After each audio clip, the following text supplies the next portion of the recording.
XIT, a story of land, cattle, and capital in Texas and Montana. Written by Michael M. Miller. As read by Chuck Buell. Published by arrangement with University of Oklahoma Press. Chapter 1.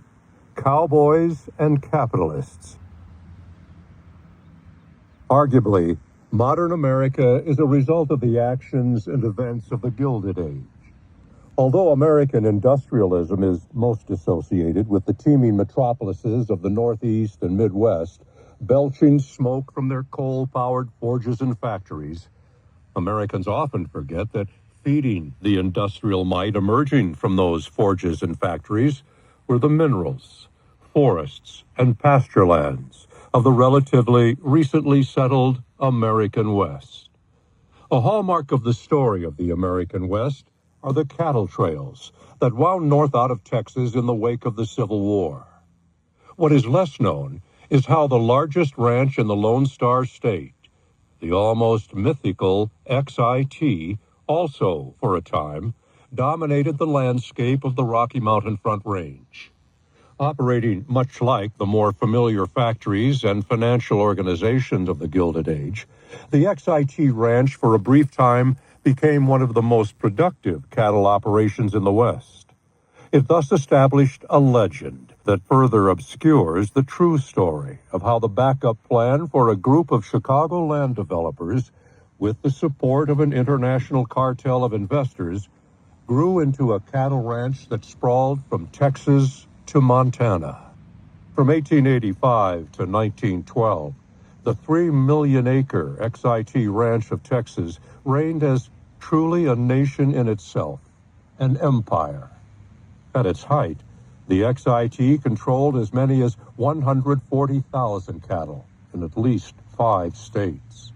The ranch sold hundreds of thousands of cattle for millions of dollars in revenue. Its network of ownership relied on $10 million in British investment and the managerial skills of a small syndicate of Illinois capitalists. Their ambassadors, legislators, congressmen, senators, members of parliament, and other officials in Washington, London, and Austin looked out for the group's interest in those places. An office building in downtown Chicago represented the empire's capital. To the men there, the cattle business was a scheme to keep their finances moving forward until they could collect on the true goal of their investment: land sales. As Karl Marx pointed out, the original meaning of the word capital is cattle.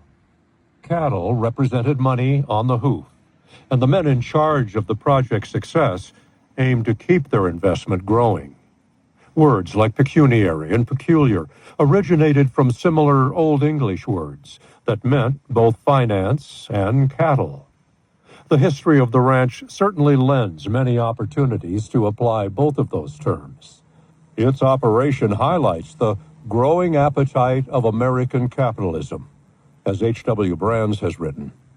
The cattle business on the American plains, he wrote, was a business driven by the same imperatives that governed the oil business and the steel business.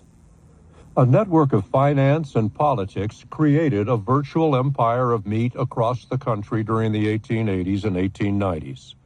An oligarchy of the largest livestock growers created the foundation for a beef trust, whose operations affected Americans, arguably, more intimately and broadly than any other notable industrial activity of the late 19th century. The meat on the table, the oleo spread on one's bread, the lard in the pantry, and the shoes on American feet all demonstrated the pervasiveness of the livestock industry in everyday life. In the Golden West, those people who sought a garden spot of their own on the prairies stretching to the Rocky Mountain foothills found the reality of their dreams stifled, not simply by an unforgiving climate, but by powerful financial and government organizations that preceded them. The XIT Ranch in Texas fenced in the Capitol Reservation, the huge Panhandle land grant set aside by the Texas Constitution and legislature to pay for a new state house in Austin.